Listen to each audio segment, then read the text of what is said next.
একদম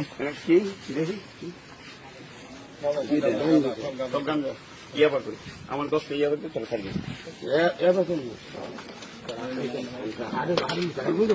তুই বললেই তো বাংলাদেশ মুক্ত হবে।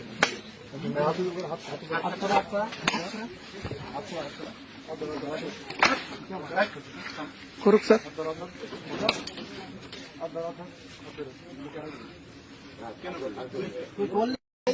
ঠিক আছে আপনারা কিন্তু কিছুক্ষণ আগে যে গাড়িটা আসছিল এরা কিন্তু আমাদেরকে বন্দুক তাক করেছে, আমাদেরকে আমরা কিন্তু এটা বরদাস্ত করবো না।